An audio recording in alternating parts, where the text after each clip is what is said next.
Quelque part, entre une pelouse d'Atlanta et le bureau ovale, la mondiale 2026 a cessé d'être seulement un tournoi pour devenir un référendum sur une question simple.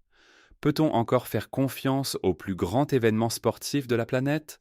Cela peut sembler dramatique, mais regardez ce qui s'est passé en une semaine. Un président a décroché son téléphone et a fait pression sur la direction de la FIFA. Un carton rouge a disparu. Un but qui aurait dû compter a été effacé du tableau. Et certaines des voix les plus respectées du football ont commencé à employer des mots comme honteux, vol en plein jour et crime de discrimination. Ce n'est plus une histoire de mauvais arbitrage, c'est devenu une histoire de pouvoir, de favoritisme et de savoir si une mondiale organisée sur le sol américain est façonnée autant par la politique que par ce qui se joue entre les lignes. Commençons par le moment qui a mis le feu aux poudres. Dans la soirée du 7 juillet 2026, l'Égypte est entrée au Mercedes-Benz Stadium d'Atlanta et a fait un élément que presque personne n'attendait. Elle a mené 2-0 face à l'Argentine, championne du monde en titre, alors qu'il restait à peine plus de 10 minutes à jouer. Pendant une grande partie de cette soirée, l'Égypte a semblé sur le point de signer l'une des plus grandes surprises de l'histoire moderne de la mondiale. Puis, tout s'est écroulé. L'attaquant égyptien Mostafa Ziko a trouvé le chemin des filets pour porter le score à 3-0, un but qui aurait presque scellé le résultat. Au lieu de cela, le VAR est intervenu et remonté dans la construction de l'action et a identifié une faute commise des secondes avant la frappe. Le but a été annulé. Quelques minutes plus tard, l'Égypte a réclamé un penalty après la chute du milieu Hamdi Fati dans la surface argentine à la suite d'un contact. La demande a été écartée sans révision. L'Argentine a ensuite poussé vers l'avant et a inscrit le but de la victoire à la 92e minute par Enzo Fernandez, scellant un succès 3-2 qui a envoyé les champions en quart de finale et a éliminé l'Égypte du tournoi. La Fédération égyptienne de football n'est pas restée silencieuse. En moins d'une journée, elle a publié un communiqué affirmant qu'elle n'accepterait pas ce qu'elle qualifiait de mauvais usage de la technologie vidéo. Le texte évoquait un schéma d'incohérence dans l'arbitrage, avec des décisions ayant directement influencé l'issue du match. Selon plusieurs sources, le président de l'UEFA, Hani Abo Rida, a déposé une plainte contre l'arbitre français François Le Texier et ses assistants, exigeant une enquête complète. Le sélectionneur égyptien Hossam Hassan a été direct après la rencontre, qualifiant l'arbitrage d'injuste et suggérant que la mondiale elle-même avait été compromise par ce que son équipe avait vécu sur la pelouse.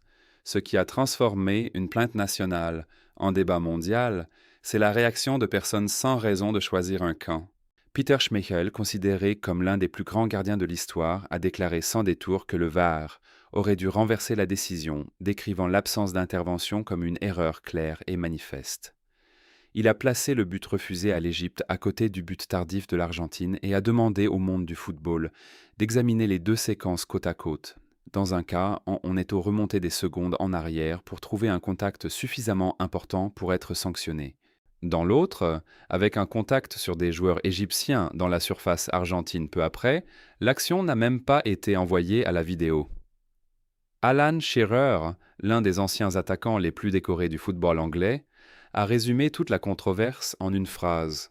« Soit les deux actions sont des fautes, a-t-il dit, soit aucune ne l'est. » Il a pris soin d'ajouter que personne ne cherchait à rejouer le match après coup, mais son ton montrait qu'il voyait un élément de troublant dans ce changement de standard d'une équipe à l'autre. Ian Wright, à l'antenne, a poussé l'argument encore plus loin. Si le VAR doit être utilisé pour retirer un but en raison d'un contact dans la construction, a-t-il soutenu, alors il doit être utilisé avec la même rigueur quand Mohamed Salah tombe dans la surface adverse. On ne peut construire un système, a-t-il dit, qui ne pointe que dans une seule direction. Dale Johnson, correspondant football qui couvre depuis des années les instances dirigeantes du sport, a écrit que le but annulé à l'Égypte allait totalement à l'encontre de la manière dont le reste du tournoi avait été arbitré.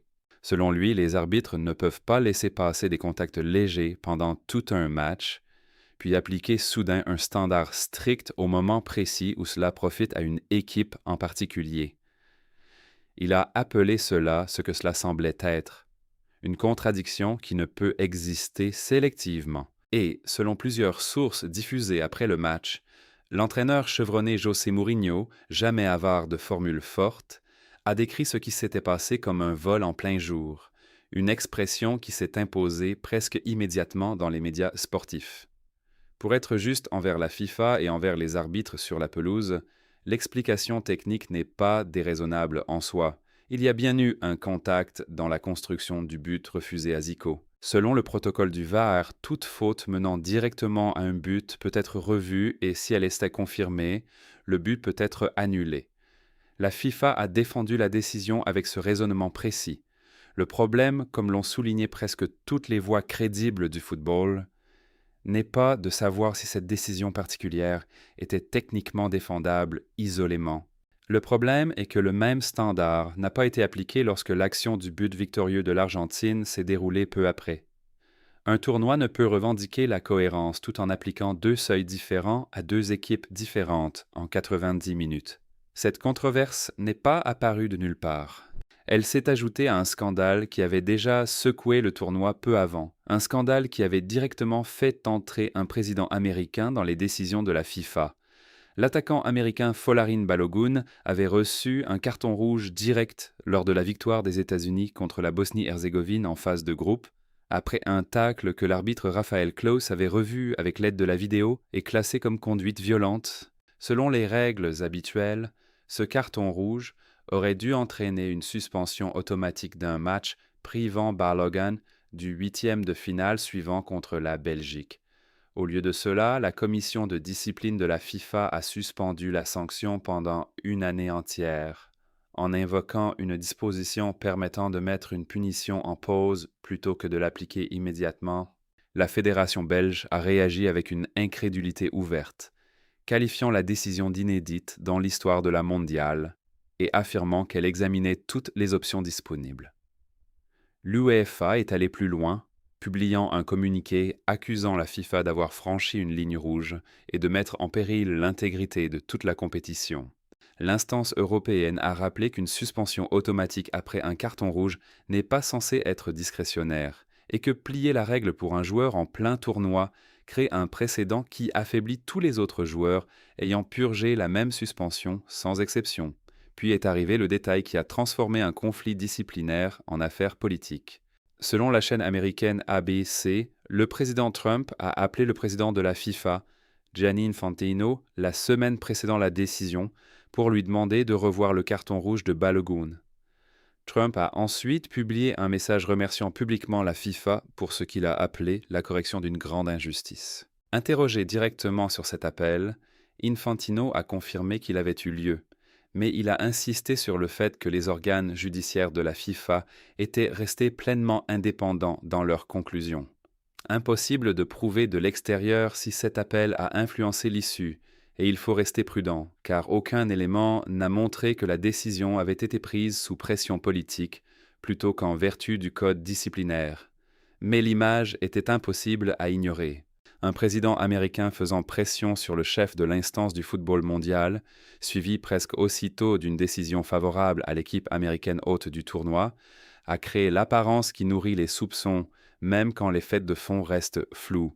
L'ancien gardien allemand Oliver Kahn a répondu avec un sarcasme ouvert, demandant pourquoi la FIFA ne revenait pas aussi en arrière pour annuler un carton jaune de la finale du Mondial 2002. Une pique visant directement l'idée que d'anciens dossiers disciplinaires puissent soudain être renégociés. Jürgen Klopp, dont le poids compte dans toutes les fédérations et toutes les tribunes, ne s'est pas retenu. Il a qualifié de honteuse la gestion du cas Balogun par la FIFA et a dit que cela ne ressemblait plus à son sport. Il a demandé quel message cette décision envoyait à tous ceux qui regardaient le tournoi. Puis a lancé la phrase qui a depuis été reprise partout dans les commentaires sportifs. C'est notre sport, pas le leur, visant par ce leur l'instance qui avait pris la décision. Cette formule est devenue le pont reliant le scandale Balogun à ce qui s'est produit contre l'Égypte peu après, car les deux moments pointent vers la même peur de fond, que les décisions dans cette mondiale ne soient pas prises avec un standard égal pour toutes les nations sur la pelouse. Élargissons encore le cadre et un schéma commence à se dessiner autour d'une équipe précise.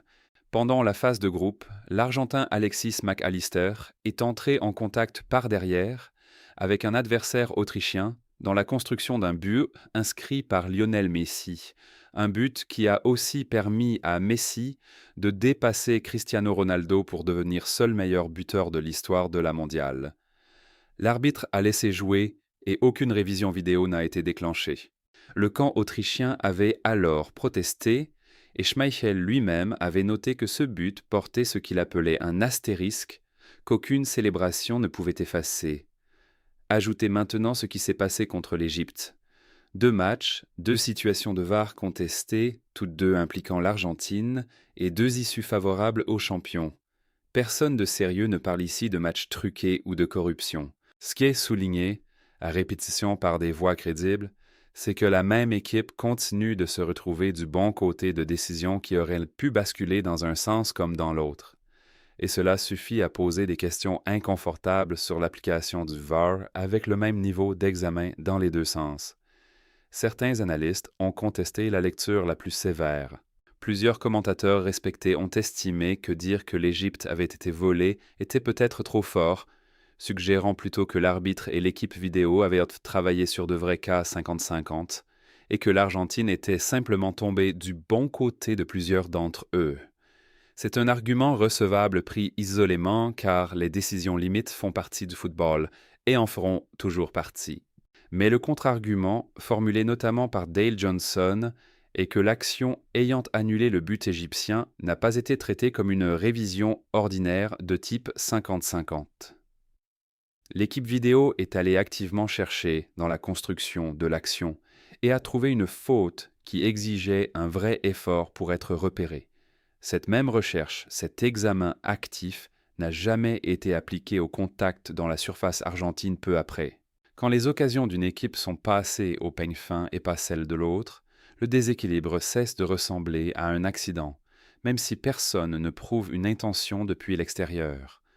Le poids politique de tout cela s'est encore renforcé lorsque Mohamed El Baradei, égyptien lauréat du prix Nobel de la paix et ancien directeur général de l'Agence internationale de l'énergie atomique, s'est exprimé publiquement. Il a écrit que la FIFA avait perdu une grande part de crédibilité et de confiance, pour des raisons qu'il disait connues de tous ceux qui suivaient le tournoi. Ce n'est pas le commentaire d'un initié du football ou d'un ancien joueur cherchant à faire les gros titres. C'est la déclaration de quelqu'un dont la réputation repose sur des décennies de diplomatie internationale et de supervision nucléaire, et cela montre que la controverse a dépassé les pages sportives pour entrer dans des discussions plus vastes sur la confiance institutionnelle. Quand une personnalité de ce poids mondial se sent obligée de parler publiquement de la prise de décision d'un organisme sportif, l'histoire a dépassé le jeu. De son côté, la FIFA a dit très peu de choses au-delà de la défense technique de l'annulation du but de Zico. L'organisation n'a pas expliqué directement pourquoi la même révision active n'avait pas été appliquée à la séquence ayant mené au but vainqueur de l'Argentine, et elle n'a pas répondu en détail à la plainte officielle de l'Égypte contre les officiels du match. Dans l'histoire de la gouvernance sportive, le silence face à une question directe et précise se lit rarement comme de la neutralité. Il suggère plutôt qu'une organisation ne peut pas expliquer correctement l'écart, ou qu'elle a calculé qu'une explication publique créerait plus de problèmes que le simple fait de laisser passer le cycle médiatique. Avec la formule brutale d'Alan Scheberer toujours suspendue dans l'air, soit les deux actions sont des fautes, soit aucune ne l'est, ce silence est devenu une réponse en soi, que la FIFA l'ait voulu ou non. Pendant ce temps, le tournoi avance et le calendrier est encore élevé les enjeux. Les quarts de finale proposent désormais Maroc-France, Espagne-Belgique, Norvège-Angleterre et Argentine-Suisse, les 4 matchs étant disputés dans des stades aux États-Unis. Le quart de finale de l'Argentine contre la Suisse est prévu le samedi 11 juillet à l'Arrowhead Stadium de Kansas City, et chaque décision arbitrale dans ce match sera désormais vue à travers le prisme de tout ce qui s'est passé contre l'Égypte. Tout contact dans la surface non revue sera immédiatement comparé à ce qui s'est produit à Atlanta. Toute révision vidéo bénéficiant encore à l'Argentine sera traitée comme une preuve supplémentaire d'un schéma et non comme une décision isolée. C'est le prix d'une controverse accumulée. Elle suit une équipe dans chaque match restant, indépendamment de ce qui se passe sur la pelouse, et elle met les arbitres sous pression pour prouver publiquement aussitôt que le standard appliqué à l'Argentine est le même que celui appliqué à tous les autres encore en lice. Il existe aussi un courant politique plus large sous tout cela, qui mérite d'être nommé directement, même lorsqu'il reste de l'ordre de la spéculation et non du fait acquis. Cette mondiale se joue aux États-Unis, au Mexique et au Canada, avec le pays hôte américain attirant une attention politique disproportionnée de son gouvernement à presque chaque étape du tournoi. Qu'un président intervienne dans une affaire disciplinaire impliquant un joueur de le pays hôte constitue, à tout point de vue, un événement extraordinaire dans l'histoire de la mondiale.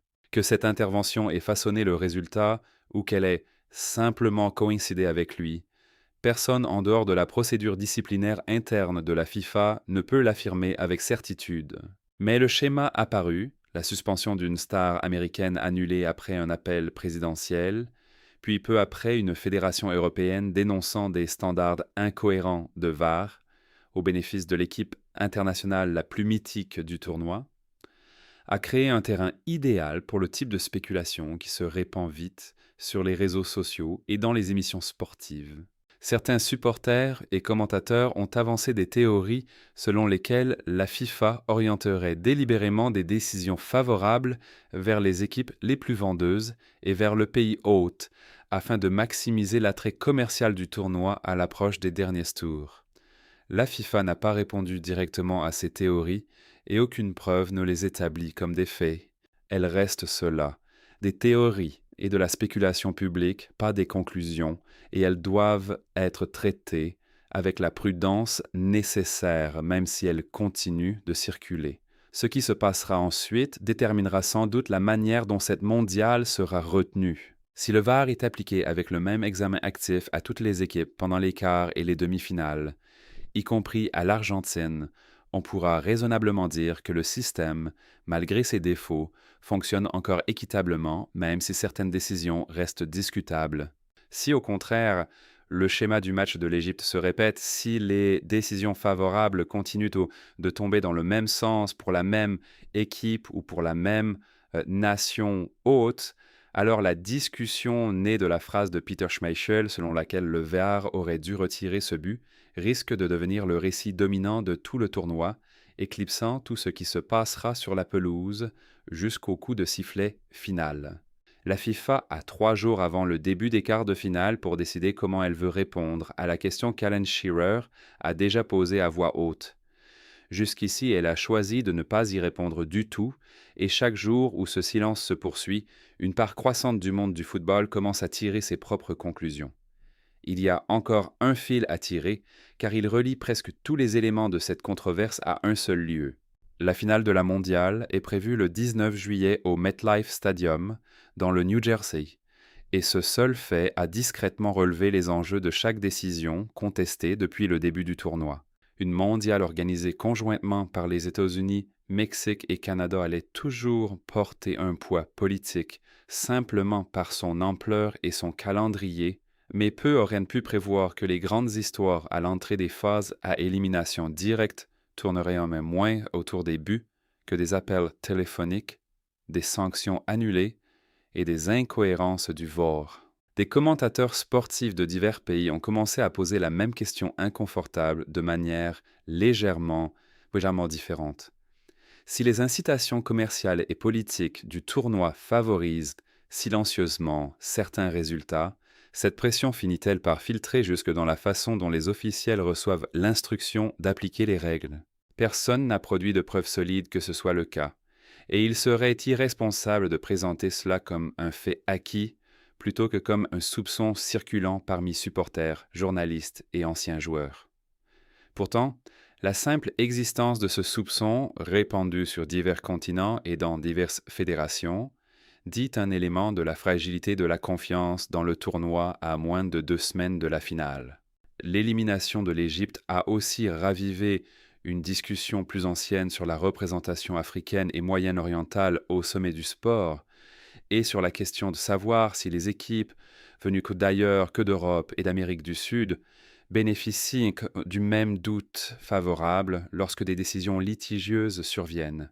Des commentateurs sportifs égyptiens ont rappelé de précédents tournois où des plaintes similaires avaient été soulevées avant de s'éteindre sans résolution, affirmant que ce schéma, faute de réponse institutionnelle sérieuse, se répétera sans doute lors de futures éditions de la mondiale si la FIFA ne change pas la façon dont les décisions du VAR sont documentées et expliquées au public en temps réel. Certains anciens arbitres ont suggéré que la FIFA devrait obliger les officiels à expliquer publiquement, dans les minutes suivant toute décision révisée, quel seuil précis a été appliqué et pourquoi, en soutenant que la transparence au moment de la décision éliminerait une grande partie de la suspicion qui se construit ensuite.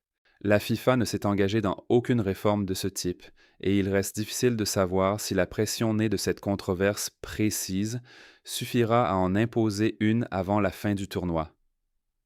Pour l'instant, l'Argentine continue sa route avec plus de surveillance que toute autre équipe encore en lice, un fardeau qui n'a rien à voir avec ses performances sur la pelouse et tout à voir avec le poids accumulé de deux controverses distinctes autour du VAR dans un même tournoi.